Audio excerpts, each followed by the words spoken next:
You shall bind them as a sign on your hand, and they shall be as frontlets between your eyes. Deuteronomy 6:8 from the ESV. Okay, let's talk today about the deity of Jesus. I'm doing this because I just did a video on Romans that I'm afraid may have caused more confusion than clarification, so I just want to set up some things here.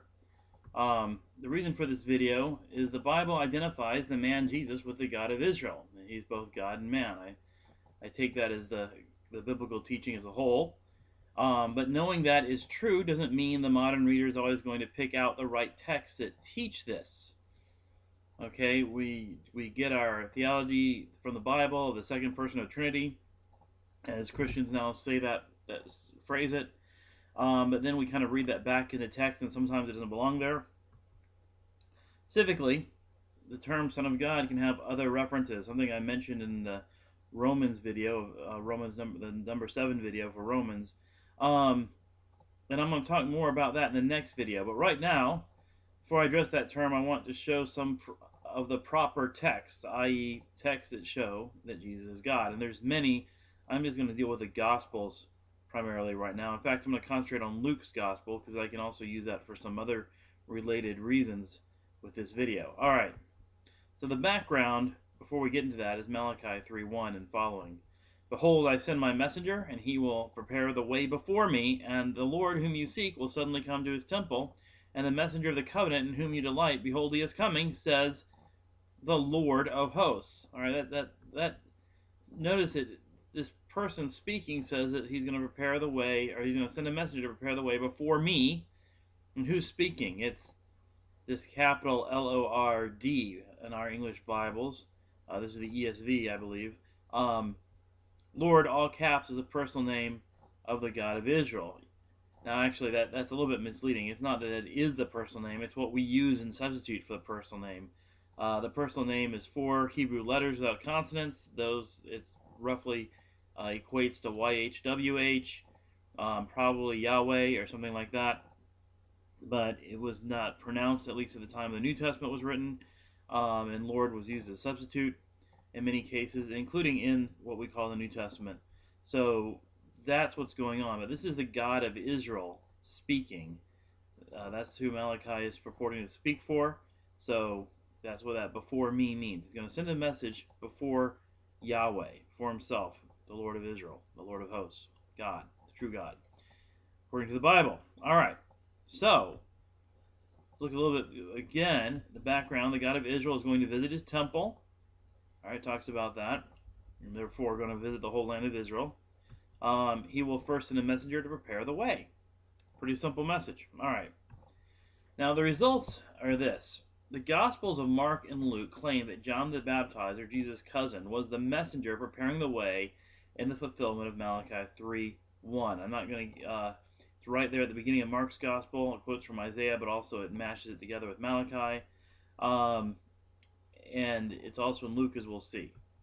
In doing so, they declare that Jesus was and is identical to the God of Israel. Identify him. All right. By the way, in Matthew 3:3 and in John 1:23, they appeal to Isaiah 43, which says, "Prepare the way of Yahweh." It's a very similar text. And in this context of all these Gospels, it makes the same identification. Alright, so John is preparing the way for the Lord, for the God of Israel, and John is preparing the way for Jesus. So, let's look a little bit more closely in Luke's Gospel. Let's put John on one side and Jesus on the other, and look at Luke's Gospel. It starts with an introduction, which doesn't qualify as either one of those things, but it goes on from there, from 1:1 through 4, to start a story about John the Baptist. Of course, he hasn't born yet, so it's about his parents. His parents are introduced. The angel appears to Zechariah, announces the birth miracle that's coming. Zechariah is doubtful, asks an unfaithful question, and a sign is given to him. The sign is that he's not able to speak anymore until this happens. All right, so that's 1:5 through 25. So we move on from there, and the very next thing we have is another introduction of a parent. A mother is introduced. The angel announces a birth miracle. Mary asks a faithful question. It's actually kind of similar to Zacharias' question, but it's of the opposite temperament. And a sign is given to her, the sign being that her cousin Elizabeth is um, pregnant. So we go from there to 157 through 80, which is all a big long story about John's birth, and includes the Song of Zacharias, which we'll actually come back to. And we move on to Jesus being born in chapter 2 of Luke.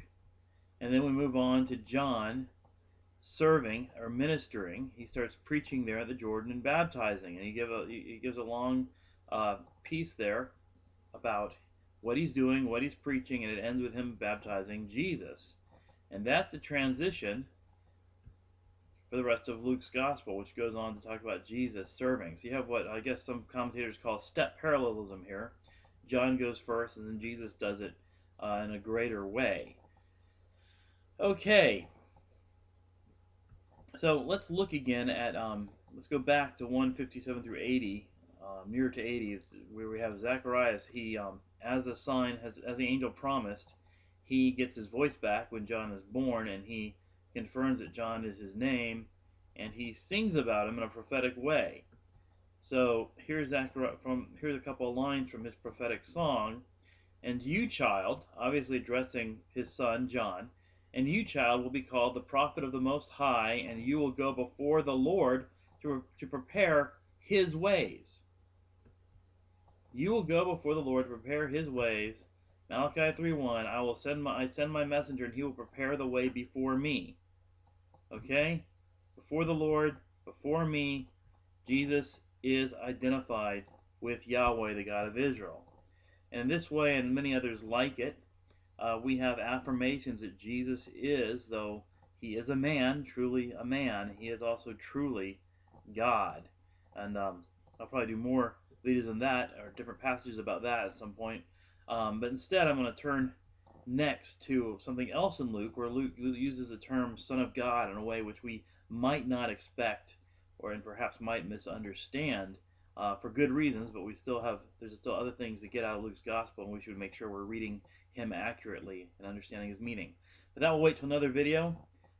Hope this was helpful to all of you, and I'll see you next time.